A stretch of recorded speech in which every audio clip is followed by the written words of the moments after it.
The CEO had fired hundreds of people without blinking. She had signed deals worth millions before breakfast. But that night, standing across the street in the dark, watching her janitor unlock a broken apartment door with shaking hands, she felt something she hadn't felt in years. Fear. And shame. She didn't know it yet, but following him home would change her life forever. No one noticed the janitor at Hartwell Industries. Not really. Ethan Walker moved quietly through the marble halls long after everyone had gone home, pushing his cart, mopping floors that shined under lights meant for people far more important than him. He wore the same faded jacket every night, its zipper broken, sleeves frayed at the cuffs. He never complained. Never spoke unless spoken to. And when he did, his voice was soft. Careful. Like someone afraid of taking up too much space.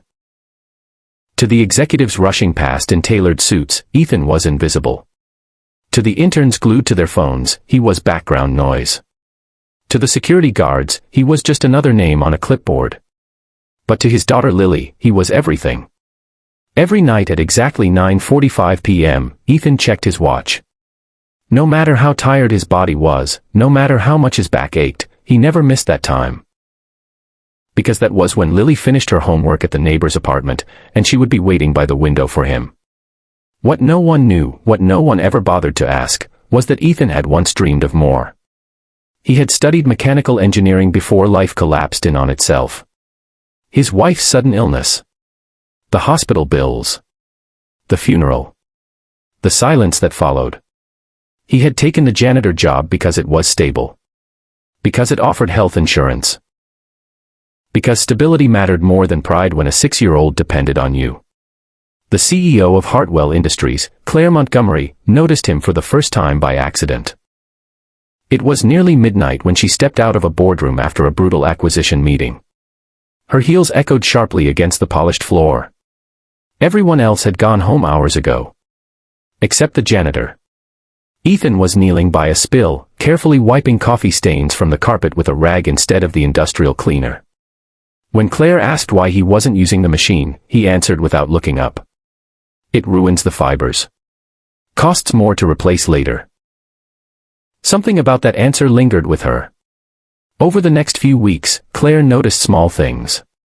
How he fixed a broken door hinge instead of reporting it. How he straightened chairs in empty rooms. How he picked up a framed photo that had fallen and wiped the glass before setting it back. He worked like someone who cared. Then one night, she saw something that made her pause. Ethan was sitting alone in the break room, video calling someone on his cracked phone. His voice was different. Warmer. Softer. She heard him say, "I'm proud of you, sweetheart. I'll be home soon." Claire didn't know why, but when she left the building that night, she slowed her car when she saw Ethan walking toward the bus stop. And then, without fully understanding why, she followed. The bus dropped Ethan off nearly 40 minutes later. Claire parked several streets away, her expensive car looking wildly out of place among flickering streetlights and aging buildings. She watched as Ethan walked the rest of the way, his shoulders slumped with exhaustion. He stopped in front of a narrow apartment building with peeling paint and a broken intercom. The hallway light inside flickered on and off like it might give up at any moment. Then she saw Lily. The little girl burst through the door and threw herself into his arms. Ethan nearly dropped his bag as he caught her, laughing quietly despite how tired he looked.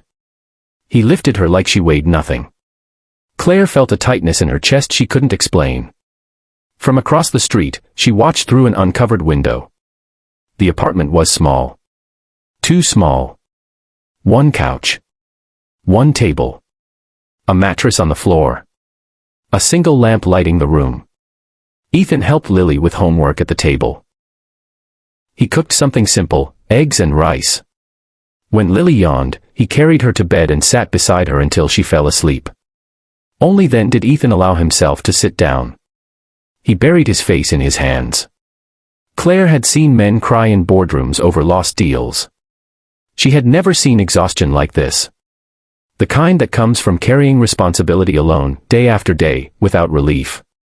The next morning, Ethan came to work like nothing had happened. But everything had changed. Claire started asking questions. Quietly. She learned about his past education. His wife. His daughter. The medical debt he was still paying off. The nights he skipped dinner so Lily wouldn't. And for the first time in years, Claire Montgomery felt something she couldn't solve with money alone. Guilt. A week later, Ethan was called into her office. He stood stiffly near the door, hands clasped, already preparing himself for bad news. People like him didn't get summoned by CEOs for good reasons. Claire surprised him by offering a chair. She told him the truth. That she had followed him. That she had seen his life. And that she was sorry. Ethan didn't speak for a long moment.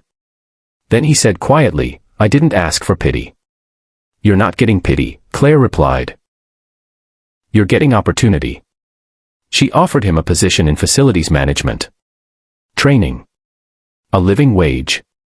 Flexible hours. Tuition assistance to finish his degree. Ethan's voice broke when he asked, "Why?" Claire answered honestly. "Because I forgot what strength looks like. And you reminded me." Months later, Ethan walked Lily to school in the morning instead of rushing to night shifts. He smiled more. Stood taller. And Claire? She restructured company wages. Started scholarship programs for employees' families. She learned names. Listened. Because one night, she followed a janitor home. And discovered that real leadership doesn't come from power. It comes from seeing people.